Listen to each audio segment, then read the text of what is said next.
Gym ಮಾಡಿದ್ರೆ body ಬರುತ್ತೆ ಅಂತ ಅನ್ಕೊಂಡಿದ್ರಾ? ಯಾವುದೇ ಕಾರಣಕ್ಕೂ ಇಲ್ಲ. ಅದ್ರ ಜೊತೆಗೆ ಕರೆಕ್ಟ್ ಆಗಿ ನೀವು ಫುಡ್ ನ ಮೇಂಟೈನ್ ಮಾಡಿದ್ರೆ ಮಾತ್ರ ನೀವು ಅನ್ಕೊಂಡಿರುವಂತಹ ಗ್ರೇಟ್ ಫಿಸಿಕ್ ನ ಅಚೀವ್ ಮಾಡ್ಲಿಕ್ಕೆ ಆಗೋದು. ಈ ವಿಡಿಯೋದಲ್ಲಿ ನಾವು ತಿಳ್ಕೊಳ್ಳುವ ಬೇಸಿಕ್ ನ್ಯೂಟ್ರಿಷನ್ಸ್ ಬಗ್ಗೆ. ಫಸ್ಟಿಗೆ ನಿಮಗೆ ಪ್ರೋಟೀನ್ ಬಂದು ಆಫ್ಟರ್ ನೀವು ವರ್ಕೌಟ್ ಮಾಡಿ ಆದ್ಮೇಲೆ ನಿಮ್ಮ ಮಸಲ್ಸ್ ನ ಅದು ರಿಪೇರ್ ಮಾಡ್ತದೆ, ಹಾಗೆ ಅದನ್ನ ಗ್ರೋ ಮಾಡ್ಲಿಕ್ಕೆ ಹೆಲ್ಪ್ ಮಾಡ್ತದೆ. ಎಕ್ಸಾಂಪಲ್ ನಿಮಗೆ ಪನ್ನೀರ್ ಆಗಿರ್ಬೋದು, ದಾಲ್ ಆಗಿರ್ಬೋದು, ಮೀಟ್ ಆಗಿರ್ಬೋದು, ಹಾಗೆ ಹೆಕ್ಸ್ ಆಗಿರ್ಬೋದು. ಸೆಕೆಂಡ್ ಒನ್ ಬಂದು ನಿಮಗೆ ಕಾರ್ಬೋಹೈಡ್ರೇಟ್. ಬಾಡಿಗೆ ಎನರ್ಜಿ ಫ್ಯೂಲ್ ತರ ವರ್ಕ್ ಮಾಡ್ತದೆ.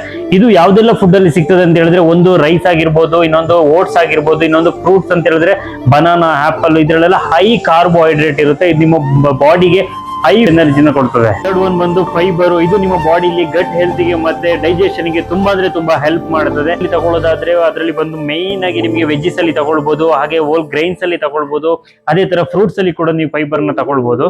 ಒಂದು ಫ್ಯಾಟ್, ಇದು ಬಾಡಿಲಿ ತುಂಬಾ ಅಂದ್ರೆ ತುಂಬಾ ಮೇಜರ್ ರೋಲ್ ನ ಪ್ಲೇ ಮಾಡ್ತದೆ. ಇದು ನಮ್ಮ ಬಾಡಿಲಿ ಇರುವಂತಹ ಹಾರ್ಮೋನ್ಸ್ ನ ಚೆನ್ನಾಗಿ ಬ್ಯಾಲೆನ್ಸ್ ಮಾಡ್ತದೆ. ವಿಟಮಿನ್ಸ್ ನ ಕೂಡ ತುಂಬಾ ಚೆನ್ನಾಗಿ ಅಬ್ಸರ್ವ್ ಮಾಡ್ಲಿಕ್ಕೆ ತುಂಬಾ ಅಂದ್ರೆ ತುಂಬಾ ಹೆಲ್ಪ್ ಮಾಡ್ತದೆ. ಇದನ್ನ ನೀವು ಫುಡ್ ಅಲ್ಲಿ ತಗೊಳ್ಬೇಕು ಅಂತ ಹೇಳಿದ್ರೆ ಮೈನ್ ಆಗಿ ಅವಕಾಡೋದಲ್ಲಿ ನಿಮಗೆ ಹೈ ಫ್ಯಾಟ್ ಇರುತ್ತೆ, ಹಾಗೆ ಗೀ ಅಲ್ಲಿ, ಫಿಶ್ ಅಲ್ಲಿ, ಹಾಗೆ ಸೀಡ್ಸ್ ಅಲ್ಲಿ.